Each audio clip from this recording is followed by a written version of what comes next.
कांग्रेस पर साधा निशाना, कहा जब कांग्रेस जीत जाए तो चुनाव आयोग सही है। हरदोई में यूपी आबकारी मंत्री नितिन अग्रवाल ने बंगाल हिंसा पर तोड़ी चुप्पी, बोले पश्चिम बंगाल की सीएम को देना चाहिए इस्तीफा। वाराणसी में नेशनल हेराल्ड मामले में बोली कांग्रेस नेत्री अलका लांबा, कहा ईडी अब वसूली केंद्र बन चुका है। फूले फिल्म पर सेंसर बोर्ड ने लगाई रोक, आम आदमी पार्टी का लखनऊ में प्रदर्शन। नमस्कार, आज की खबर देख रहे हैं आप, मैं हूं आपके साथ यशस्वी पाठक। आइए दिखाते हैं आपको उत्तर प्रदेश की अहम खबरें। उत्तर प्रदेश के मुख्यमंत्री केशव प्रसाद मौर्य ने कांग्रेस पर निशाना साधा है। इस दौरान उन्होंने कटाक्ष करते हुए कहा कि मतलब जब कांग्रेस जीत जाए तो चुनाव आयोग सही है और अगर कांग्रेस हार जाए तो चुनाव आयोग गलत है। साथ ही कहा कि कांग्रेस की ये आदत हो गई है उल्टे सीधे बयान देने की। जब कांग्रेस जीत जाए आंध्र प्रदेश में, वो कर्नाटका में और तेलंगाना में, हिमाचल में, तो चुनाव आयोग सही है, और जहां कांग्रेस हार जाए वहां चुनाव आयोग खराब है। तो ये कांग्रेस की आदत हो गई है और उल्टे सीधे बयानबाजी करने और देश की जो महत्वपूर्ण संवैधानिक संस्थाएं हैं उनके प्रति उल्टे सीधे बयानबाजी करके देश का माहौल खराब करने का।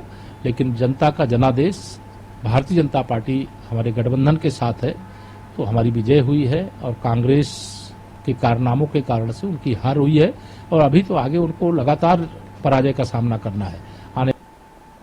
उत्तर प्रदेश के आबकारी मंत्री नितिन अग्रवाल ने हरदोई में आयोजित एक राष्ट्र एक चुनाव कार्यक्रम में एक बड़ा बयान दिया है। उन्होंने पश्चिम बंगाल की मुर्शिदाबाद में हो रहे दंगों पर चिंता जाहिर की और कहा कि जिस तरह से वहां सरकार और मुख्यमंत्री कोई प्रतिक्रिया नहीं दे रही है, मुख्यमंत्री को इस्तीफा दे देना चाहिए और वहां पर राष्ट्रपति शासन लागू कर देना चाहिए। देखिए, ये बहुत ही मैं कहूँगा कि दुख की बात है कि एक राज्य की मुख्यमंत्री जो पिछले कई वर्षों से राज्य की मुखिया हैं और उनकी एक जिम्मेदारी है कि प्रदेश उनके स्टेट में, उनके राज्य में कानून व्यवस्था होनी चाहिए।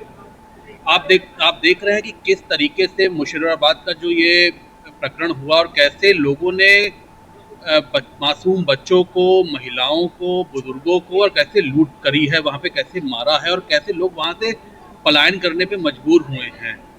एक भी शब्द उनकी प्रदेश की मुख्यमंत्री की तरफ से नहीं आया। वाराणसी में कांग्रेस नेत्री अलका लांबा ने प्रेस कॉन्फ्रेंस करके नेशनल हेराल्ड अंग्रेजों से लड़ाई कर रहा था। तब आरएसएस अंग्रेजों की मुखबिरी कर रही थी। नेशनल हेराल्ड अंग्रेजी में था और इसी का उर्दू संस्करण कौमी आवाज निकाला गया और हिंदी में नवजीवन निकाला गया। साथ ही कहा कि नेशनल हेराल्ड में भाजपा में दम हो तो साबित करके दिखाए। काशी से पीएम को चुनौती दे रहे हैं, अब भाजपा जजों को डराने धमकाने का काम कर रही है। आगे उन्होंने कहा कि ईडी अब वसूली केंद्र बन चुका है। बिल्कुल जरूरत थी।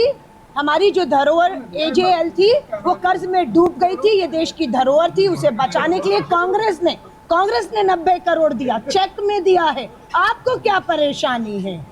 जो देश का संविधान बर्बाद करने निकले हैं वो हमसे पूछ रहा है कि कांग्रेस ने अपने खातों से 100 करोड़ देकर एजीएल और इन अखबारों को जो देश की धरोहर थी उन्हें बचाने की कोशिश क्यों की? देखिए, चार्जशीट में कुछ भी नहीं है, खोखली है, धोखा है।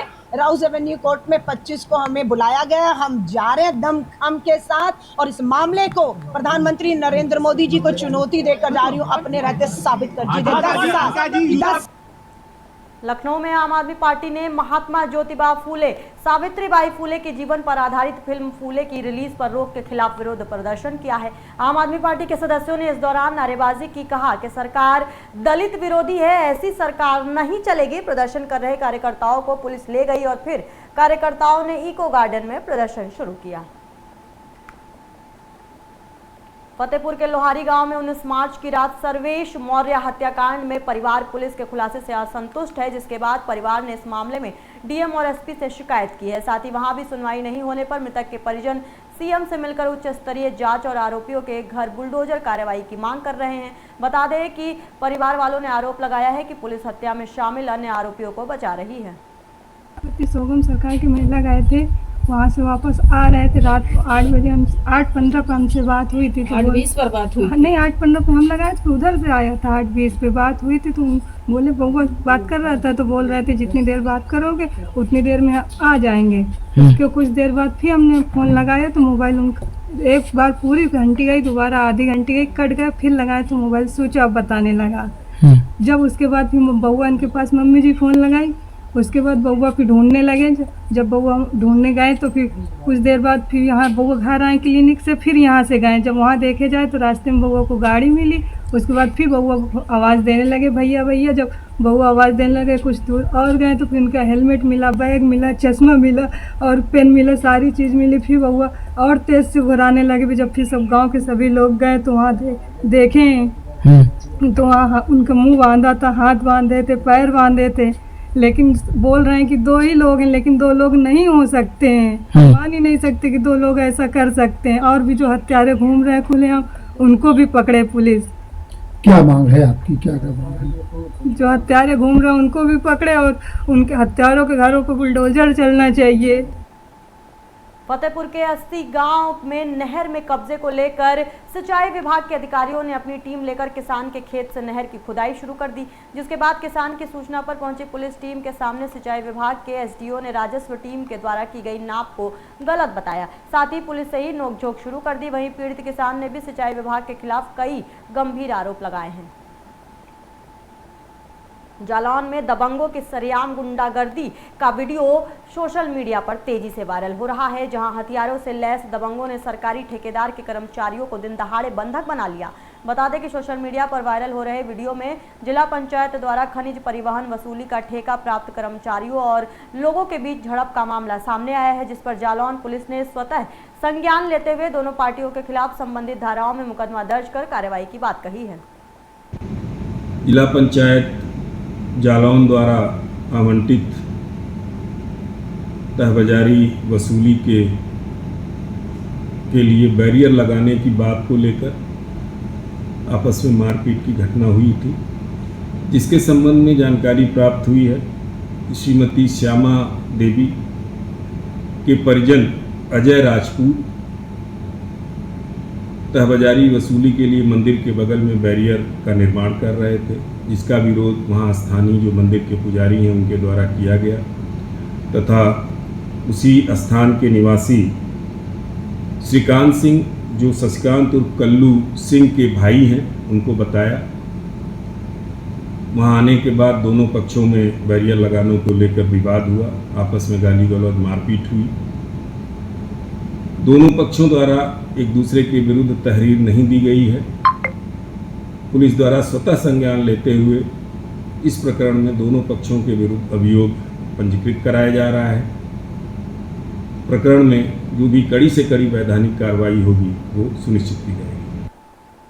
फर्रुखाबाद में बाइक सवार लुटेरों ने दिन दहाड़े एक महिला की चेन छीन ली। महिला अपने बच्चे को इलाज के लिए ले जा रही थी, जब लुटेरे झपट्टा मार के महिला ने लुटेरे का पीछा किया, लेकिन वो भागने में सफल रहे, जिसके बाद फौरन महिला ने पुलिस को सूचना दी और पुलिस ने चेन लूट की घटना का 14 घंटे के अंदर ही खुलासा भी कर दिया और मामले में 2 आरोपियों को गिरफ्तार कर लिया है।